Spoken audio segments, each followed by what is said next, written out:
So what I'm doing right now is I'm just trying to spread the chocolate. So I'm making a marbled uh, style. So combination of white and dark.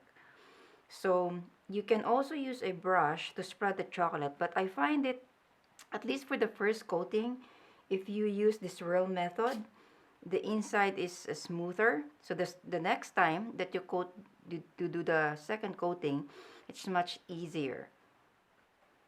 So I'm adding more on the side.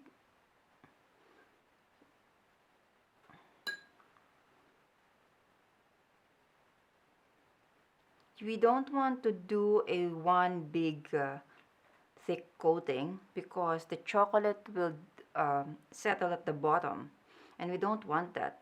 You want it to be, as probably just distributed as possible, although it's not going to be 100%, but we don't want all the chocolate to just settle down.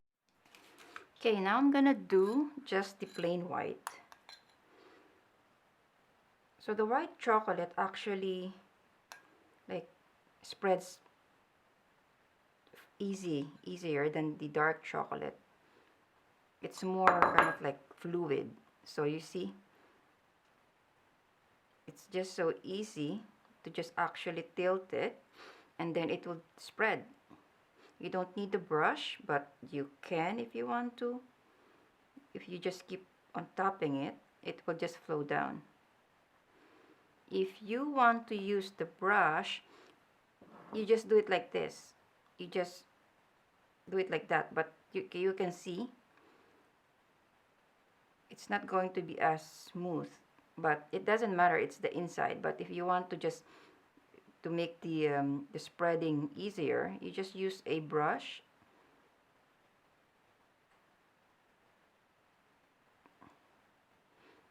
to spread the white chocolate or the chocolate, whatever you're using. When you top it, you would see that a lot of chocolate has concentrated in the middle, and we don't want that. That's why you want to just keep on moving it. So the next thing that we're going to do is we're just going to like flip this, and then we're going to put this in the freezer. So you want to flip it so that the excess chocolate would fall on the side rather than concentrate on the middle. Okay, about 2-3 minutes in the freezer.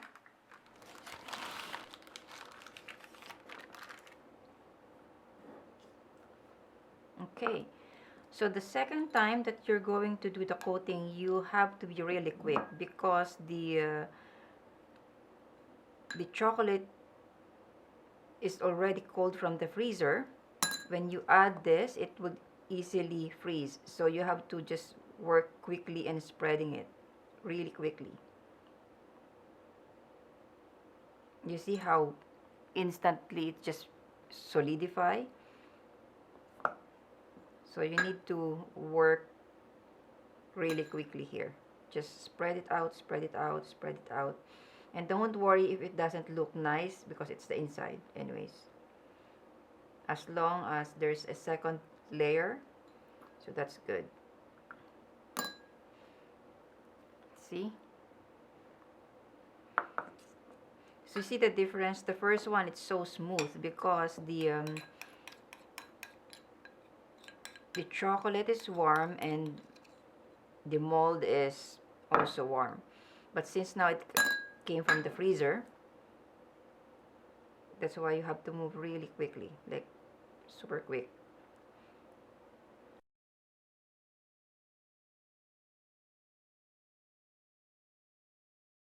Put this back in the freezer for another 1 or 2 minutes, and then once that's done, we're gonna fill it up with marshmallows and cocoa.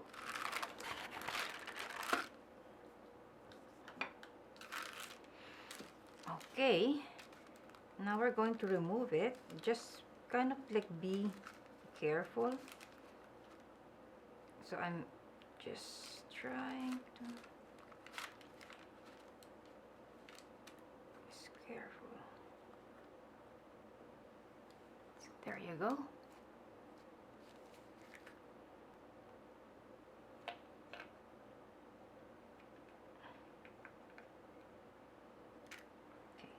Time to fill this with cocoa.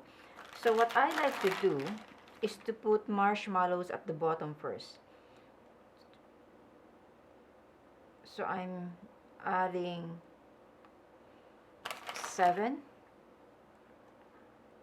Most of the recipes that I saw actually adds the cocoa powder first before the marshmallow.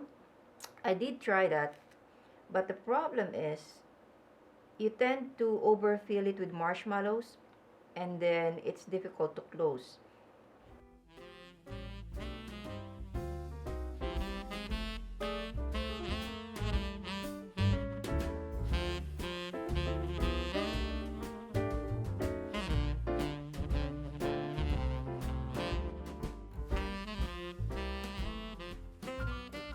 So how do we seal this? So I have a pan here that I'm going to heat for like 1 to 2 minutes, and then we can use that to melt the edge. Okay, so this is a little bit hot now. So this is the first method, okay? So because mine has a design, so I want the design to be aligned. So I just want to make sure that I put it in the right space, like so. Okay. So just put it there, and you can see that it will melt and lift it immediately. And then put it back just to seal it like that. And then carefully, we are just going to transfer it here. Okay? And put it in the fridge. Okay, so now we're gonna fill the other one. Teaspoon of cocoa. So this one I want to make it like a mocha flavor. So I am adding some, this is an orange cappuccino. I'm just going to add a tiny bit. There you go.